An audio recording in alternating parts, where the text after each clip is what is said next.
week of the summer fun topic theme for July, and then next month we'll have another theme.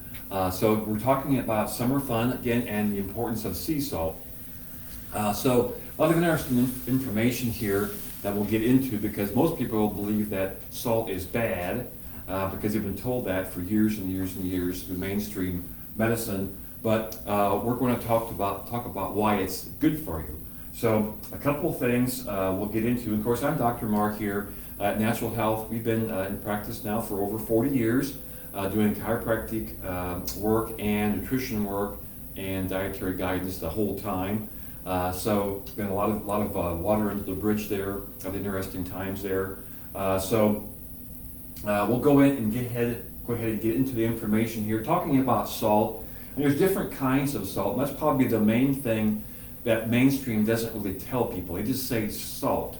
Well, there's processed white junk salt. That's just they've taken all the minerals out of it. What Morton and Ham and those guys do, the main people that make the processed salt, is they get sea salt or a mineral salt. They take all the minerals out of it. They sell the minerals to the cow feed manufacturers, and then we're left with the sodium chloride. Now, in our world, that is troublemaking salt. That is all the salt that's used in processed foods. So basically, they're just using the leftover sodium chloride that's not in the mineral supplements sold to the cow manufacturers or farm animal manufacturers to leave us with the sodium chloride. And that makes it taste good. Our bodies like the taste of salt. The problem is, just like sugars, there's supposed to be minerals and other things with it that help the body use it correctly, use it slowly.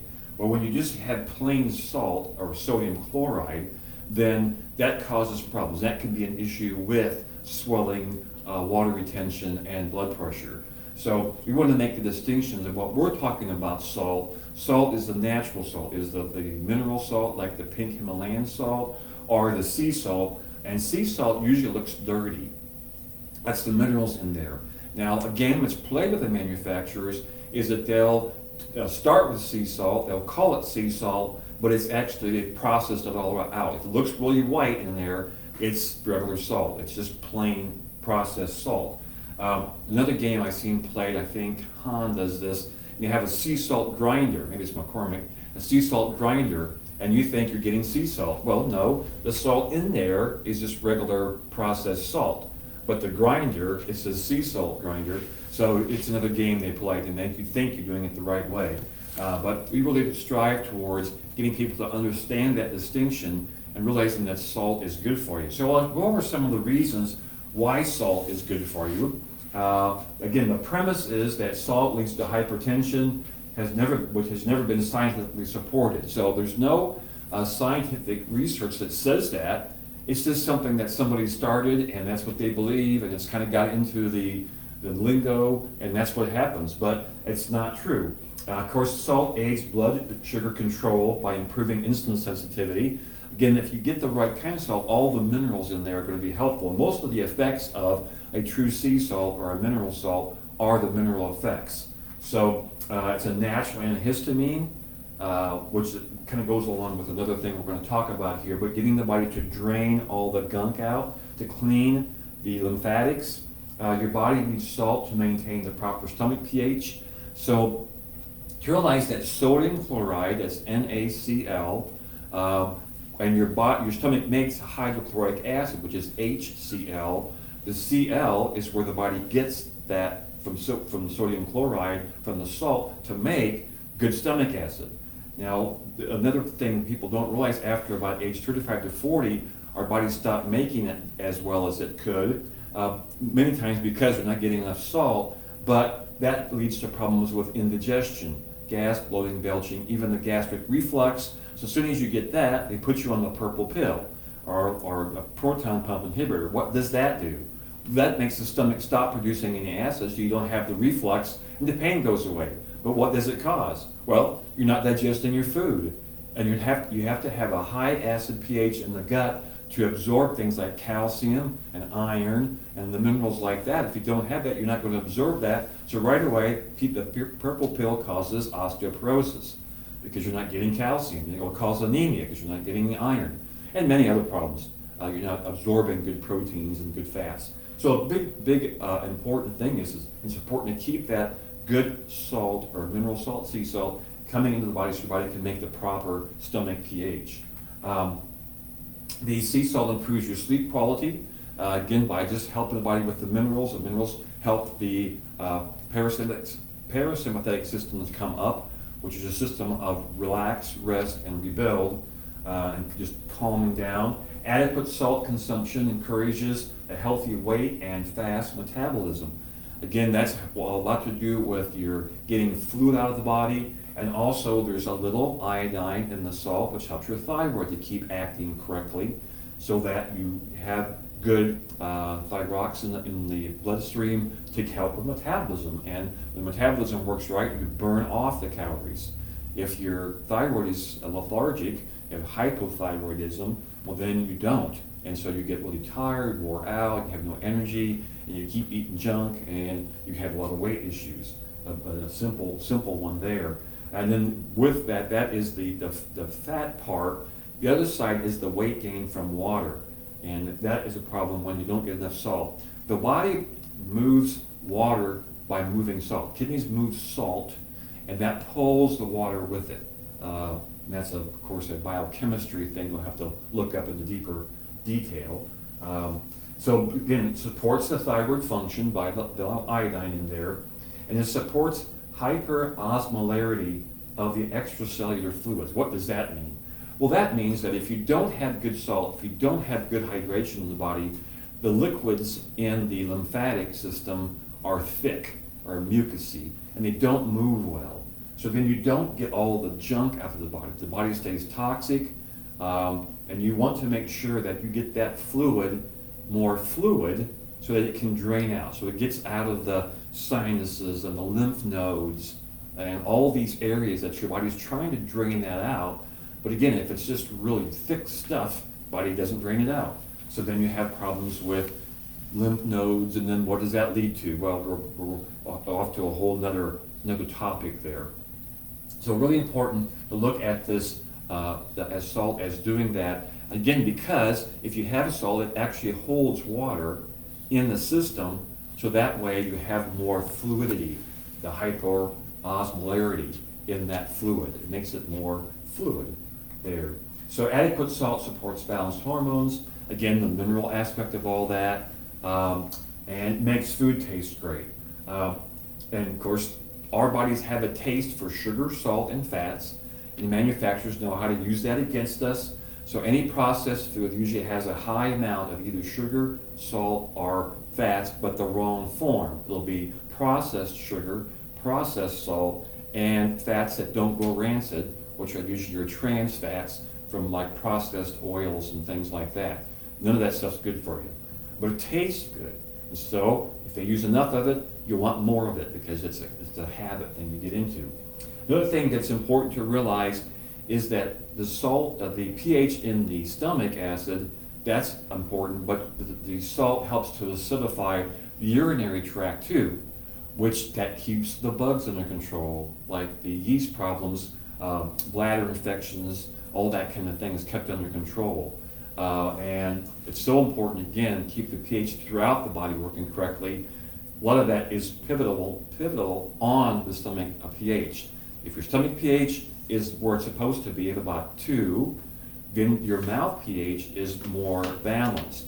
And so then your teeth don't have problems and all that kind of stuff. But if your stomach pH gets low or gets actually the number high, that's more alkalinity, well then you usually produce more pH in the mouth, and then you have problems with teeth and all kind of things. So it's a really important deal that all this pH balances out. And the thing to realize is if you just use the right kind of salt to stay hydrated, your body does an excellent job of doing that all by itself without trying to force like alkaline water or all this crazy stuff in there that off balances things and tries to outthink the body. You just want to give the body what it needs to just work correctly. It's really pretty simple. So what salt is best? Again, I've talked about that some already, but just to reiterate, that it's important to use the right kind of salt, not the processed white junk salt that's real cheap. You want to get mineral salt or sea salt. And again, the mineral salt, a good example is the pink Himalayan salt. And the Celtic sea salt, it looks dirty. That's the minerals in there. I even had a person today tell me that there's another one out there called Redmond's, and that is high in aluminum. So you just got to be kind of careful with what you get into. But I do recommend the pink Himalayan and the Celtic sea salt. Those are really good sources of the right kind of salt.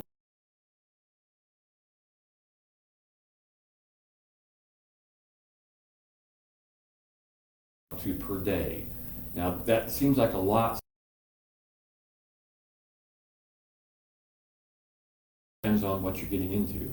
And if you're outside working all day, you see all the salt rings.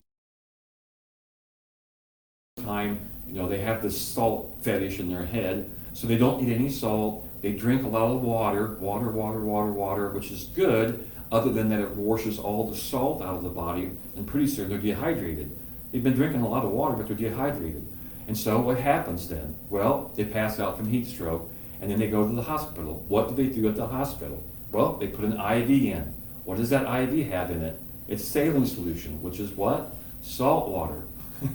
It's really simple, but people just have the wrong idea about this, and it's really a simple thing. If you keep it working correctly, you'll help yourself with a whole lot of things, even like thick blood clots, things like that. Again, keeping the body hydrated helps that a ton. The minerals in the salt helps your hair to grow, your nails to be strong. I mean, there's just so many things that good quality salt helps the body work with, and staying hydrated helps with so many things. So that should give you a pretty good idea of what we think about salt here. And of course, everything in moderation. We're not trying to get people to overdo it. People that have blood pressure issues really have to be careful what they're doing. And when we have patients come and we monitor all that, and believe it or not, by getting them on a good quality salt, we can usually get them off blood pressure medication, because we're balancing out their body, we're getting the hydration correct, we're getting all their systems to come back to normal. So really important to get a good quality salt. It's an easy thing, but it takes some knowledge, a knowledge base there. So I think that's it for me tonight. Some good information. I hope you have a lot of summer fun. I'll be gone on vacation next week, so I'm thinking Dr. Chip probably will do this by himself next week. So hopefully you can all have a great day and a great first week of August, and we'll watch the heat not be too bad. Again, don't forget that we do have free consultations. I'll go over with people that want to come in and talk about what we do in the office. And then also on our website, there you can register for our free newsletter. We send it's our blogs actually, we send out in a mailing just one per week. I know I get tons. If I sign up for one mail, I'll get a ton of different emails. So we try just to keep it down to one a week. And then that way you can look at it. You can always watch these. We'll have these on YouTube and FridayIn.com. You can look through those too. And we do have a lot of good videos on our website that explain what we do here at the office. So we're happy to help. So with that, I'll turn it over to Dr. Chip. Have a great evening. Thank you.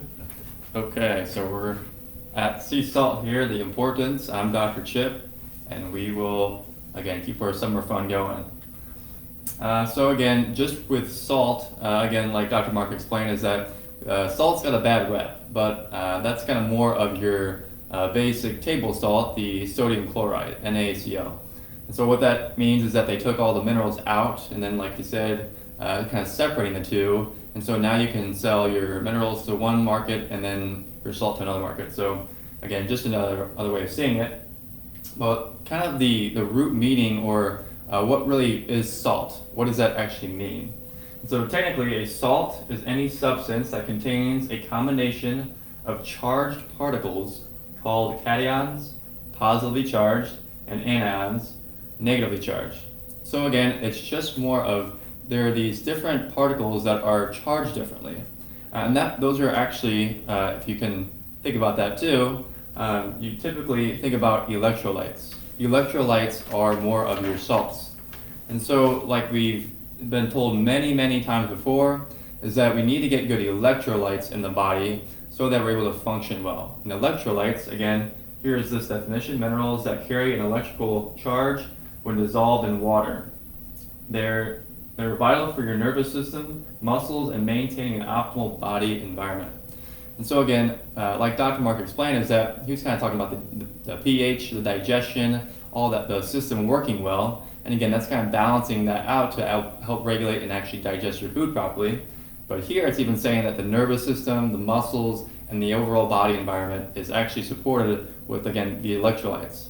And so if you can think about it, the minerals, when you dissolve them in water, like the electrolytes here, when you place salt in water, when you shake it or stir it, it dissolves completely. It's actually being more in a solution. So you can't see that. So again, like what it says is it's dissolved in water. And when that happens, again, the water becomes very conductive of electricity. And I want to explain a little bit here more too. So again, root meaning, again, so we went back to electrolytes. You can see here, electrolytes. So electro, what does electro mean? Obviously it means electricity, electron, just again, anything that involves electric or electricity. And then light, the root word, I think the Greek, or could be Latin, loo, it means to loosen or cut apart. And so what that means is that these electrolytes, when they go into the water, they dissolve and they separate. They separate into the water, and now that water becomes charged with these different electrolytes. And so you can say is that electrolytes, again, they're kind of more of your, you could say, chloride, sodium, potassium, a lot of different ones. So all of those different minerals are just electrolytes in the body, or in the water, or food, or anything like that. But why we talk about sea salt is that it's a natural form that we can actually ingest ourselves so that we, again, obtain these electrolytes. And like we said there, is that they're very important for our overall, you'd say, functioning of all the systems there. And so sea salt and the nervous system, I go back to the nervous system because it's the one thing that controls and regulates all the other systems of the body. It aids in that electrical activity. So you can say is that our bodies are made of, you would say, about 70 to 80% water. And when we don't have these electrolytes, again, we're not able to transmit signals throughout the body. And so when we don't have that, we don't have the actual communication from our brain to our body, and it's not able to actually regulate those systems properly. And so you can see is that those electrolytes or those minerals are just actual ways to get that the information from the brain to the body. And so it's coordinating all the systems of the body, all the cells, everything there too, and it helps to carry out those functions properly. And so again, this is kind of a different way of seeing the salt or sea salt or anything like that. But again, we've been kind of told many different things about what salt is good for, what it's bad for, and we've kind of gotten scared. But I think that when we break down things to the very basic levels, we get a better understanding and can actually see how things can actually help us or that can improve our health and well-being there too. And so that's why we kind of wanted to break down to the root meaning so that we know what's going on, so we know that why sea salt can actually be a very important thing for our health there too. And so again, just to wrap up there too, is that the nervous system is very important for, again, relaying signals. We need these electrolytes, the minerals, to help, you would say, help facilitate that messaging. And so when everything's working properly, when we have adequate minerals or electrolytes in our body, we're able to transmit those signals. So for instance, when you get dehydrated, you become dizzy, you become tired, you can get sluggish, all that. Again, that's your body getting so far out of balance that it can't quite get the signaling properly there too. And so again, our body is very smart. Our bodies have been here for thousands, million, long time. There's different ways you could say that, but in general, it knows what it does. It knows how to help itself, how to heal, how to do things properly. And when we're able to sufficiently give it what it needs, then again, it's able to do that more optimally. And so that is kind of what is going to wrap up here today. But again, we just want to make sure that you're able to see that there's different insights here to help you for your health, and that sea salt can be a very good, important thing to help you out there too. So again, I think that wraps up for tonight. Again, you can always follow us at Natural Health Quincy IL at Facebook, YouTube, Brighteon, and Instagram. We again always can subscribe to our email list at naturalhealthquincy.com, and the number is 217-228-2040. We're located at 2000 Jefferson Street in Quincy, Illinois. So again, thank you so much for watching. Have a great rest of this month. I think we'll continue the next month with a topic surprise for that. So again, enjoy the rest of your summer fun, and we'll keep it going for the next week. So again, have a great night and have a great week. Thank you.